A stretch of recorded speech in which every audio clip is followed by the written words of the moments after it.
Alright, so based on the problem prioritization metrics, corruption poses as the biggest impediment or obstacle to the growth and development of African nations. To resolve or curtail the issue of lawlessness or corruption, a concept called the problem-solving matrix suggests that we clearly define or state our problem in order to resolve it.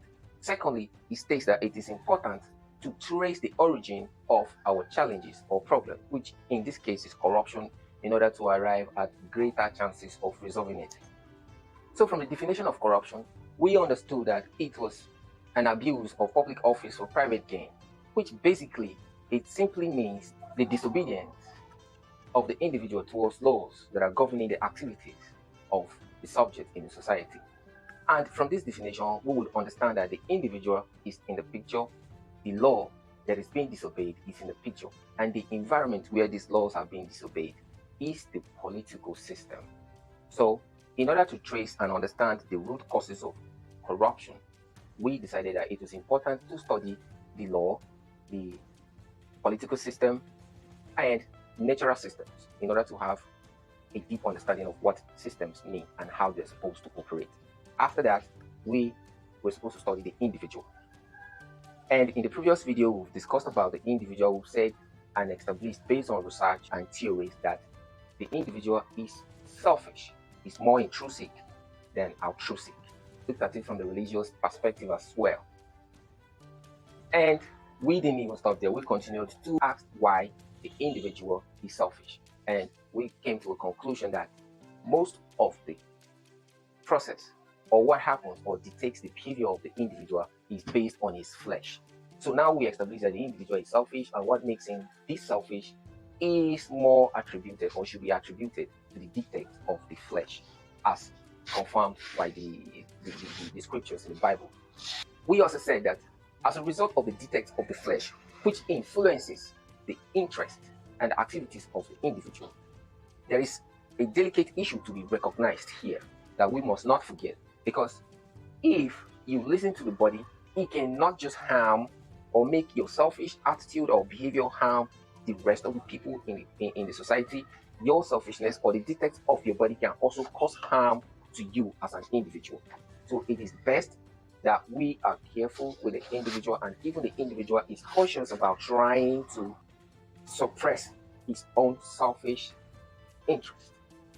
So now let's understand why and how our selfish nature or selfishness makes us vulnerable in the face of corruption or in the fight against corruption that we apparently despise so badly. This question is to help us understand why we hate corruption so much but we cannot fight it. It is because of our flesh and our interests that makes us so vulnerable in the face of corruption. This is why you see people saying, we don't want corruption, we don't want corruption. When opportunity presents itself to the individual, when no one is looking, because of the yearnings of the flesh, individuals tend to succumb to corruption and let it slide or go with it. But for better understanding of this, we must first of all understand the type or categories of individuals that exist in a state. According to Plato, an ideal state consists of the rulers, auxiliaries, the productive workers or service providers. But basically, a state is divided into leadership and followership. Hence, the definition of democracy, the government of the people, by the people, and for the people. This mentions, or from this definition, you understand that a state is just made up of the government and the people. So it is leadership and followership. You now see that it is true, and it's a fact that basically you can divide it into two broad groups, leadership and followership.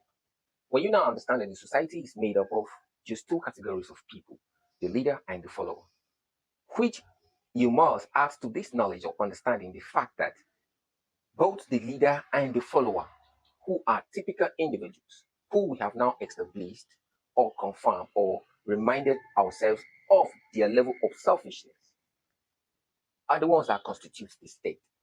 So all these fellows are corrupt, potentially more corrupt and more selfless. This is why I don't want to focus on the political leadership just yet, or the politicians just yet, or just focus only on the politician and leave the followers. out of the picture. We are all corrupt. This is where I say, give the politicians a break. How then do you expect somebody who is selfish to be in a situation where he can buy mansions in Dubai, close to ocean view? He can buy cars, whatever cars he wants, bulletproof Jeep, G-Wagons, and the rest. He can have beautiful women, ladies, Brazilian, Indian, and Asian girls. You expect this individual to all of a sudden develop goodwill or good heart for common good and not steal all this money or properties in their name so that they can enjoy themselves. To begin to forego all those temporal temptations or wants of the flesh to serve your own need without the fear of punishment or compulsion. This is an error. This is wrong because it's like expecting one to perform beyond their capacity. It is not possible. It has not happened for 64 years, and I don't think it will happen. Our forefathers understood this, and they didn't waste time praying or pleading or begging that the political leader who is in the helm of affair develop goodwill in order to usher in growth and development for common good. They developed mechanisms of check and balance. And in a democracy, it is based in the principle of separation of power. I wonder why you people focus so much on the integrity of leaders. Which leaders? Have you not known or heard that power corrupts and absolute power corrupts absolutely? This means that the person ordinarily was not corrupt. But at the end of the day, when he acquired power, he now became corrupt. You understand? So it's a waste of time. You spend so much energy trying to get good leaders. But today, let's get this one out of the way. The time you are looking for good leaders is in the electoral process when they are doing campaign to vote.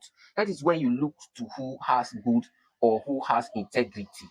You understand? When these people get into power, the person that has power, you cannot begin to pray that he serves not his interest, but your interest. This was understood by the forefathers or the founding fathers of democratic system of government. They now brought in a mechanism that will get the powerful to also obey the law and be afraid to commit crime. A system of check and balance.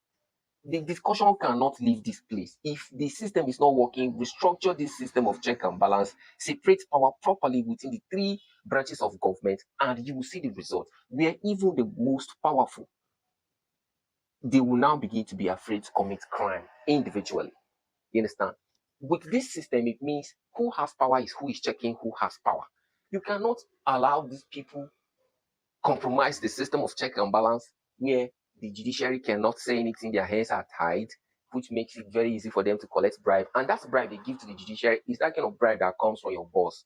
You don't really have an option to say no because this your boss can just call one or two of his party members and sit in a closed door and decide that this judge look for something under his closet so that we can remove him from office. So you get these people that are afraid of political victimization, so they tend to turn to the dance to the tune of who is more powerful, since the separation of power dynamics or concept is not done properly. You get other people will get power past other people. I don't think anyone can argue this fact with a straight face for long. You understand? So good leaders, this is here we are talking discussion of good leaders into power. When you get governance into position, you need to check an individual, else he will be corrupt. He will steal all your money and not care about the millions of people who are dying for lack of health care or poverty. So the fact is that the two individuals in the political system, they are corrupt. The ones in government, the leader and the followership, the government and the people, they are all corrupt. So what do? All these individuals, everyone is individually going after their interests. According to Aristotle, like I already mentioned, we are all just political animals, relentlessly pursuing our interests. You get so by the time at the beginning, the political leader or the godfather is beginning to strategize on how to achieve his interest of putting who he wants into power so that kickbacks will be going back to him when these people get to power or contracts or for whatever reason. You understand? So we now, the followers, we also are going for our interest. That's why we're choosing either vote for this person or vote for this person. Either one of which will best protect our interest.